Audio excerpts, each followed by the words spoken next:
Les amis, bonjour et bienvenue. Je suis très content de vous retrouver, même si le temps est vraiment à la pluie, le temps est horrible, pour l'essai de cette version 8.5 de la Golf. C'est la version restylée de la Golf 8 qui est sortie maintenant en 2019.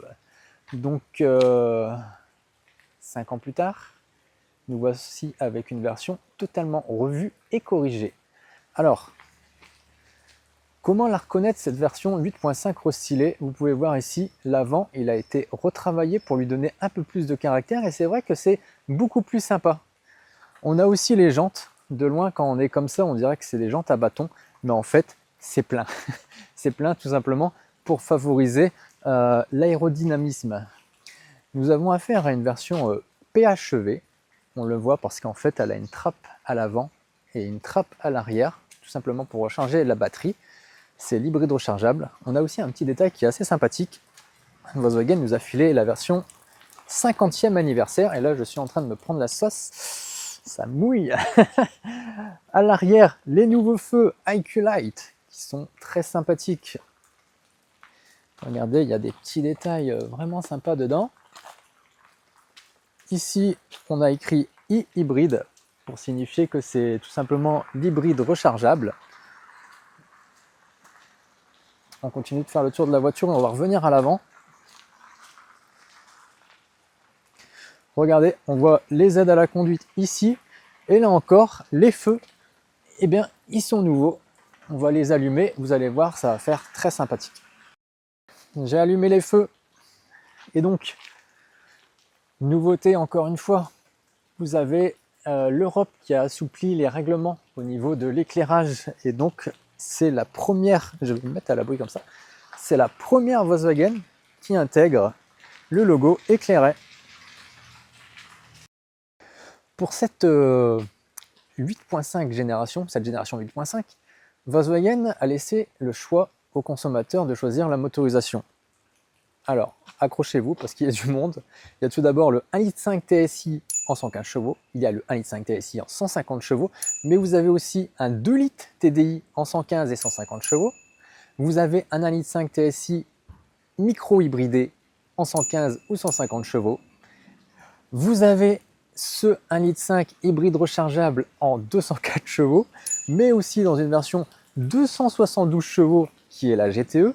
Vous avez un 2 litres TSI qui est à 265 chevaux, c'est la GTI. Et on annonce encore des versions différentes. On annonce la R qui serait à 333 chevaux, quelque chose comme ça.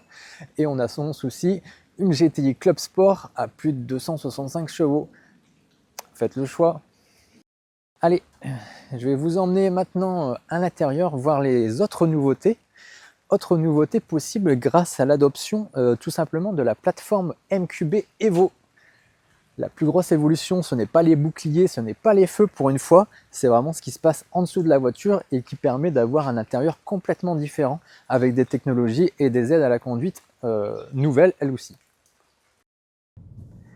Bienvenue à bord de cette Golf 8 restylée que j'appelle 8.5, donc la voici, dans une version hybride rechargeable comme on a pu le voir à l'extérieur.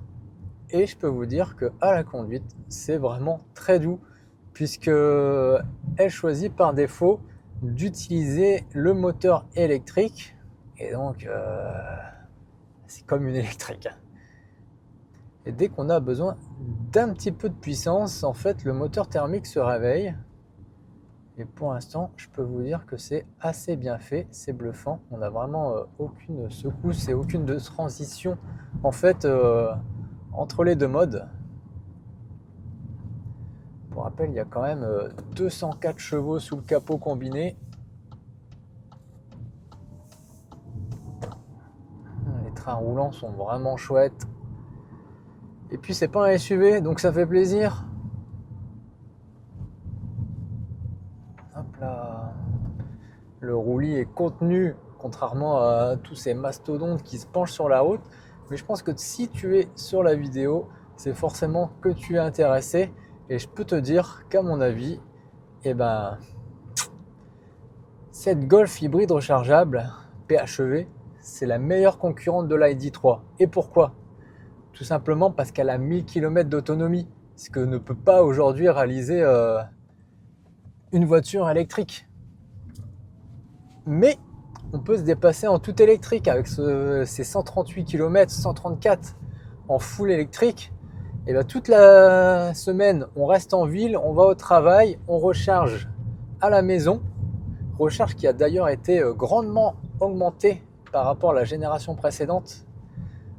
Déjà au niveau de la batterie, on est passé quasiment à 20 kW de batterie, ce qui explique aussi la plus grande autonomie.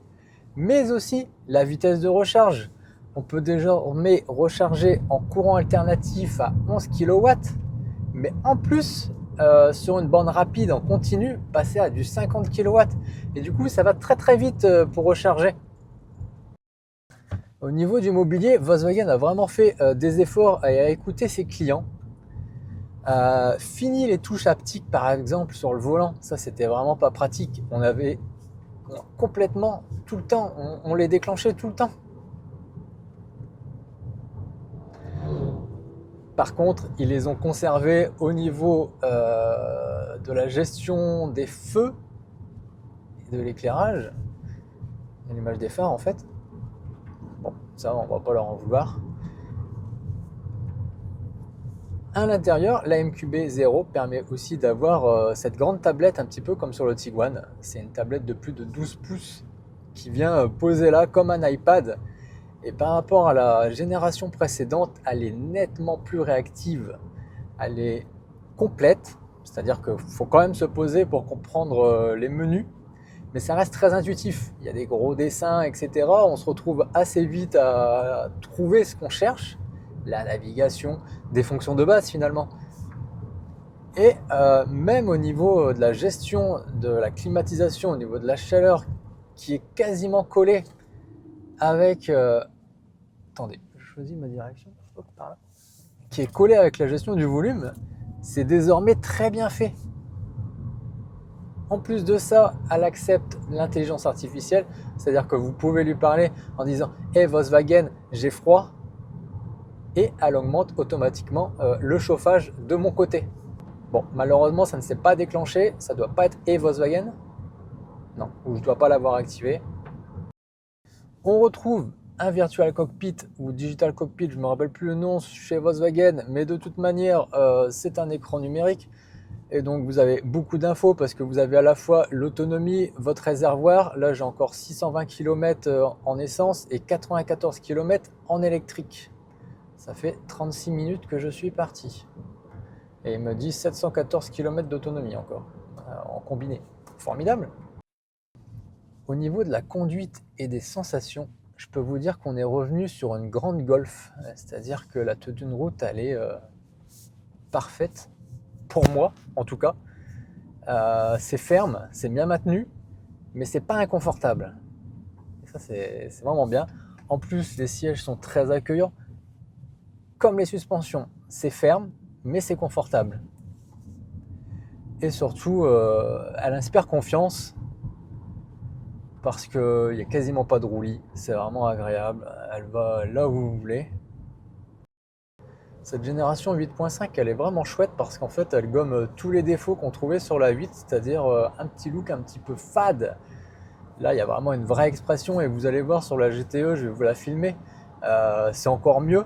C'est vraiment très agressif. On a un système d'infodivertissement qui est vraiment à la hauteur, qui est très réactif.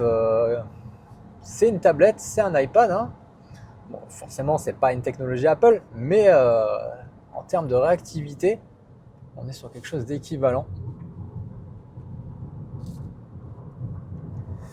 Et vous me direz, cette version hybride rechargeable, elle a quand même des défauts. Eh bien, ça se passe surtout dans le coffre, puisque avec la batterie, eh bien, vous perdez 100 litres de coffre et vous avez désormais, au lieu d'en avoir 300 et des pépettes, plus de 200. Si vous prévoyez de partir en voyage avec, ça risque d'être un petit peu compliqué. On va passer dans le coffre pour voir justement la place qu'il nous reste, on retrouve le câble de charge. Et si on tire sur cette petite languette, c'est comme un flambi. Et bien vous avez les batteries qui nous permettent d'avoir ces 130 km d'autonomie, mais qui nous retirent 100 litres de coffre. Hop. Ah, pas facile à remettre. Pas forcément. Si ça se... Hop. Voilà.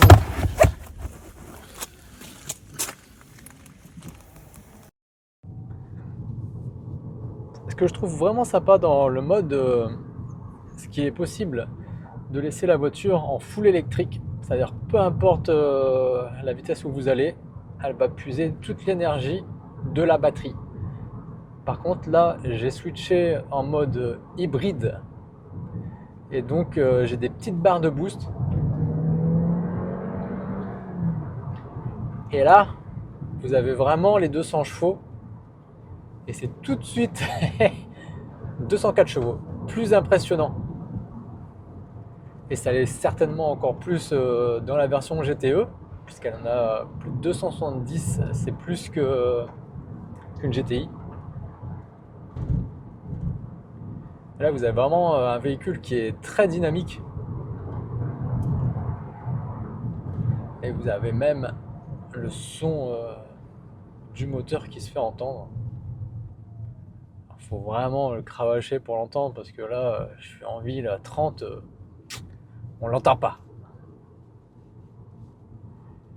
Mais dès qu'on va sortir du village, c'est parti.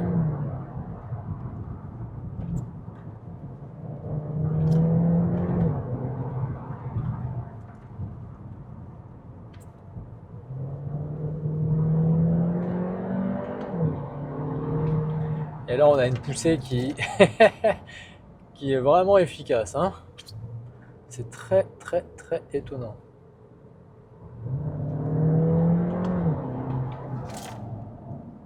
Mais on a un très bon freinage. Un freinage qui est vraiment plus agréable en mode hybride qu'en mode électrique. Je l'aime de plus en plus, cette voiture. Vraiment facile à vivre. Et puis cette motorisation, ça lui apporte un vrai plus au niveau économie. Il lui manquerait presque 200 chevaux. On aura vraiment quelque chose de très violent. Toujours avec ce boost électrique, parce que l'avantage de ce moteur électrique, c'est que le couple est placé vraiment très très bas. Ça permet des relances immédiates.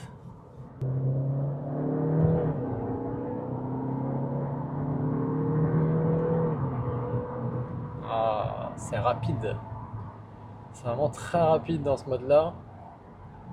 Il suffit de 200 chevaux pour se faire plaisir. Pour si peu.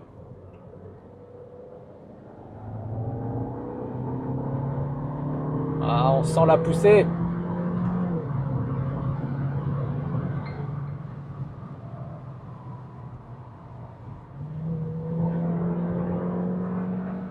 Pas mal. Vraiment, c'est pas mal du tout. La voiture est très sereine. Ça, c'est une grande qualité des Volkswagen, c'est qu'on se sent toujours en sécurité. Et puis maintenant qu'ils ont mis des aides à la conduite dans tous les sens, il y a des garde-fous. Vraiment, c'est incroyable. Évidemment, quand j'ai commencé mon essai, j'étais resté en mode full électrique, bloqué en full électrique. C'était très doux. Ça a aussi des avantages. Forcément, quand vous faites le trajet quotidien pour aller au travail, vous n'avez pas forcément envie d'être secoué dans tous les sens. Ça prend donc son sens. Et puis elle est vraiment très très silencieuse, très confortable. Et très bien finie. Surtout, le mobilier est toujours très bien fini. On a vraiment le retour de la Dodge Qualitat, un petit peu ce qu'on avait perdu après la génération 7. Là, il y a vraiment un retour aux sources et de ce qui fait la force de Volkswagen. Et vraiment, c'est très appréciable. Peu importe là où je regarde, c'est bien fait, c'est joli. Il y a des mousses, il y a des moquettes. Même dans les vides-poches, ici dans la portière, vous avez de la moquette. Et donc, tous les bruits sont atténués, c'est hyper confortable. je pense que toutes les avancées qu'ils ont fait en matière d'électrique se sont retrouvées dans le modèle thermique. Ça passe aussi par exemple dans les jantes carénées qui permettent d'abaisser la consommation.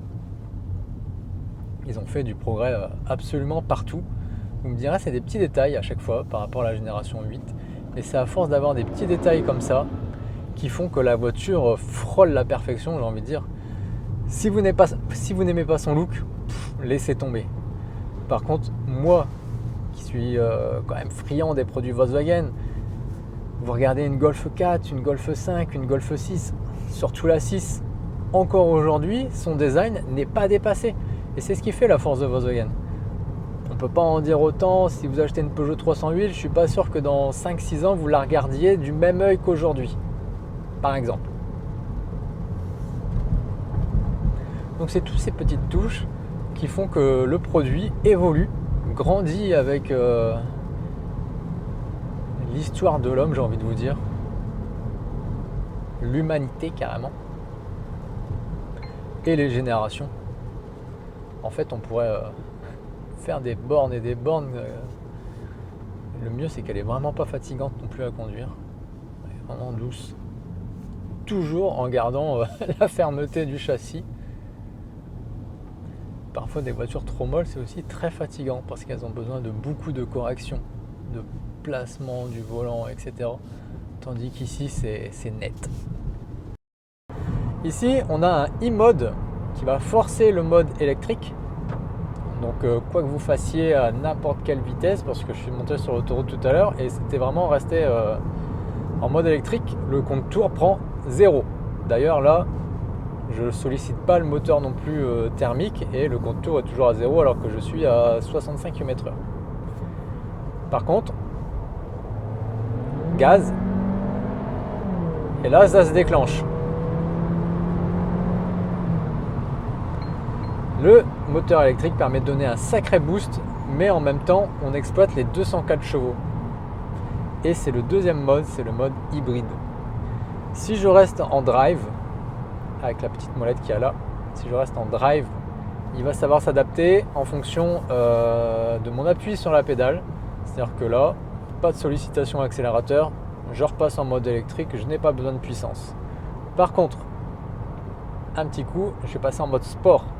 Au niveau de la boîte. Et là, c'est le mode sport en fait, parce que la boîte est beaucoup plus réactive, c'est même nerveux, ça demande qu'à pousser. C'est quelque chose, c'est surprenant, alors qu'il ne s'agit que de la version hybride et pas de la version GTE, mais elle a un vrai tempérament.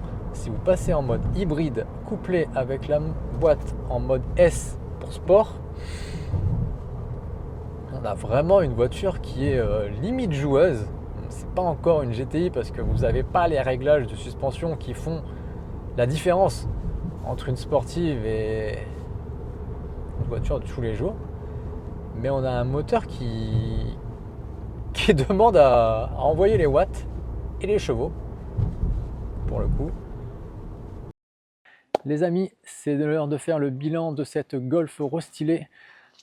Qu'est-ce que j'en retiens? Une batterie qui passe quasiment de 10 à 20 kW et qui permet de rouler 100 km au quotidien, c'est largement suffisant. Je retiens aussi la nouvelle plateforme MQB Evo qui est largement meilleure que la précédente, c'est très rigoureux. Et un dernier point, le prix à partir de 47 300 €. On se dit à bientôt, n'hésitez pas à vous abonner. Ciao!